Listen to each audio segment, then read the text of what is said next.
What is up, guys? Jason here, Aspiring Entrepreneur, showing you the day in the life of a budding entrepreneur.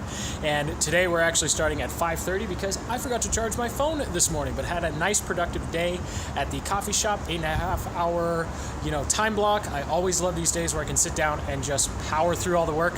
So now it's time for me to go eat dinner, and then we're gonna dive into my YouTube analytics just like I promised. Okay, so back at home, went through my analytics, and so now what I wanna do is give you a really fast overview of everything that I've learned and what my data is telling me in terms of growing a YouTube channel. So the purpose of this is to really just show you what's worked for me so you can kind of sidestep some of the little traps and pitfalls that I've fallen into.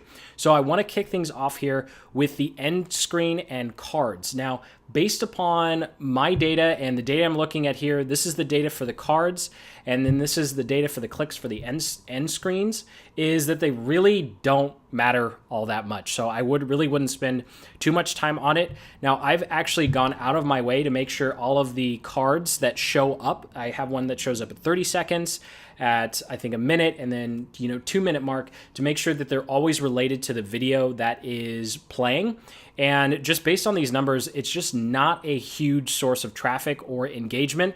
So if you're looking at places where you need to cut down on time, this is definitely one of those places because the cards and the end screens just don't seem to be driving all that much traffic. The next big takeaway I have for you guys, it comes to the titles. And so you can see here's a quick screenshot of some of the videos that are performing the best. And I found that including product names in titles, even if it's not central to the video, even if I have to slightly tweak the content of the video, just seems to perform significantly better. And I'm actually going to use one of these videos as an example here, the Gmail filters and rules, how to optimize. I've actually created 5 different videos on email optimization, email management, effective email management.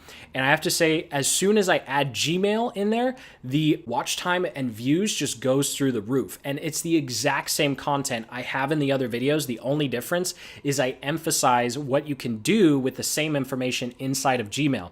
So if you're looking for video topics or you're trying to figure out what should I make videos about, making videos about products or services that are related to your niche is a really good way to go, because with a couple of outliers, really all of my top performing videos month after month have to do with certain software solutions that are very specific to digital marketing.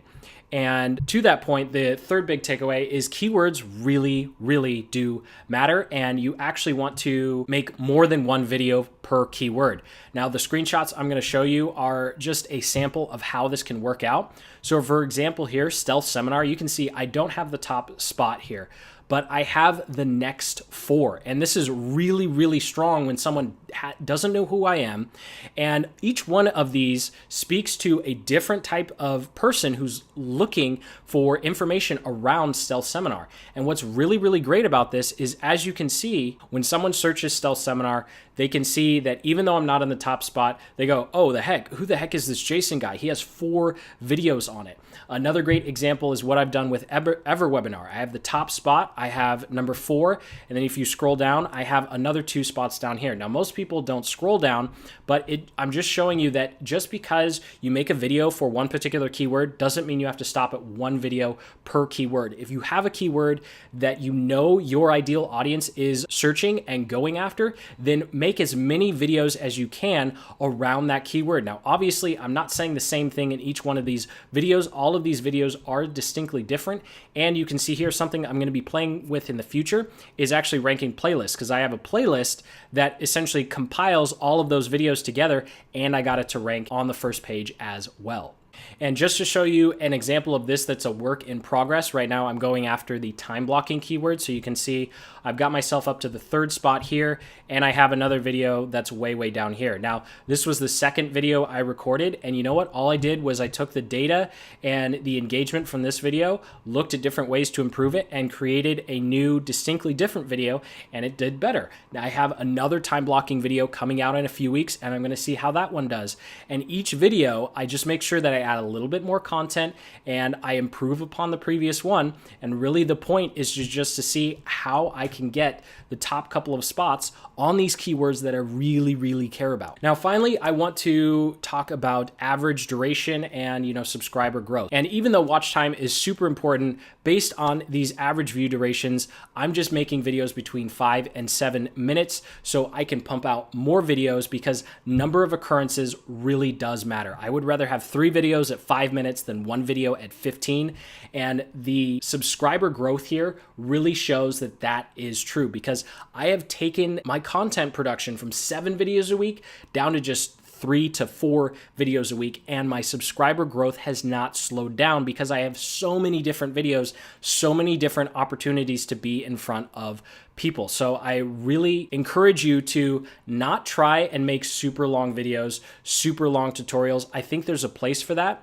And some of my top performing videos are like that, like my Google Tag Manager video is about 13 minutes long and it's number 3 or 4 in the ranking. But looking at the effort and time it took to make that tutorial versus some of the other things that are in my top 10 slot, when you're just getting started, you just need those number of occurrences. You need as many opportunities to be in front of people as possible. So those shorter 5 to 7 minute videos, I think, are really, really going to help you get your channel off the ground. So thank you so much for watching. I hope you got some value out of that. I know I talked really, really fast. I wanted to make sure that I could share everything, just the cream of the crop in terms of what I've learned as quickly as possible without making this like a 30 or 40 minute video, because it could have easily gone that long. So if you have any questions about growing your YouTube channel or some of the analytics that I went over, some of the things that I've learned, go ahead and drop those questions in the comment section below. As always, I read and reply to every single one. So I encourage you to keep growing your business and your channel. And of course, until the next video, keep building the business you love. Take care.